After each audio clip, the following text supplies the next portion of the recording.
This is the theme video for Bee Sting, which is the audio short story I shared last week on this channel. I want to talk about two concepts. First of all, near-death experiences. I'll talk about that in a minute. But I want to talk a little bit about the revelation that Carrie got in that story, that Jesus was in her and through her.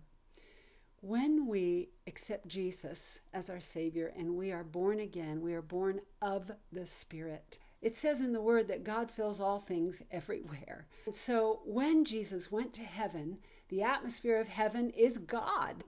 They fill everything. So in Jesus, we are like a pitcher of water that is poured into the ocean. It becomes part of the water and it's inseparable. That's how we are. When we were born again, we were born in the Spirit into Jesus. And Jesus, John 14:20, is in the Father. So we are all three. Like the pitcher of water in the ocean, we're inseparable.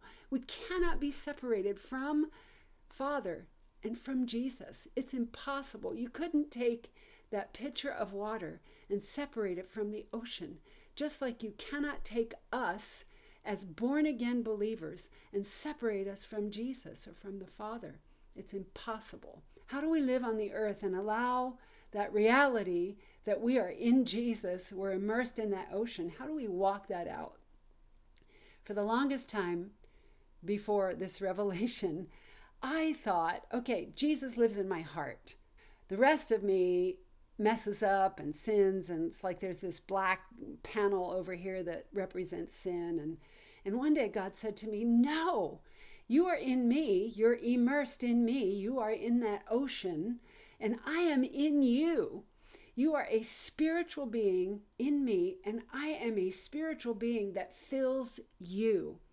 And so I said, okay, well, I still sin. How does that work? And Jesus said to me, when you sin, it's like you're reaching out and you're grabbing onto that black stuff and you're allowing yourself to partner with it. But it's not who you are. You are a new creation. And he said, you need to begin to see from the lens of being in me, being immersed in me. You need to allow yourself to see you as holy, purified, forgiven, blameless, full of light, full of glory. And from that place of being inside me, inside my spirit, being in, if you will, in that ocean of God, that's where you live life from. And so when I'm driving down the road and I have a tendency to get irritated at impatient and selfish drivers, I'm like, okay, God, how do I do this? And he said, okay, I want you to just see them from being inside me. So I began to practice that, and I'm still practicing that, but my peace, the level of peace and the level of righteousness and the level of grace just went exponentially through the roof because I was seeing through that lens of being immersed in God, inseparable from the Spirit of Jesus who fills all things everywhere. So I'm now this person who is immersed in the presence of God that is filling me and operating through me. So I don't know if that's helpful to you, but it's a real revelation that I am beginning to walk out. That is Jesus in us. He's not in part of us. He's in all of us. He's a spiritual being, so he fills our entire temple. And it's only when we reach out to that black blob of sin by habit or by choice that we then give priority, if you will, to something that is not of God. But that's not who we are.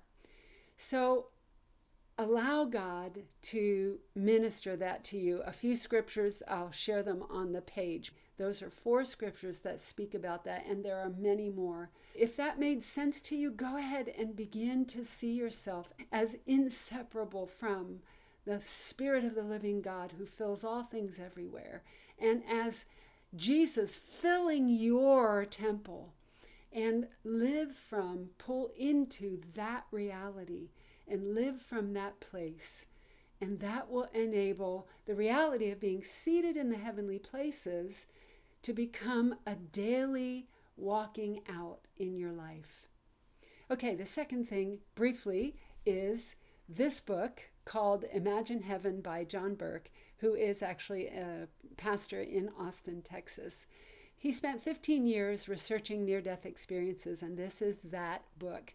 It is testimony after testimony after testimony of people who came back from the dead and were transformed by that experience. So it's an amazing book that pretty much puts a nail in the coffin of existentialism, which says there's no afterlife.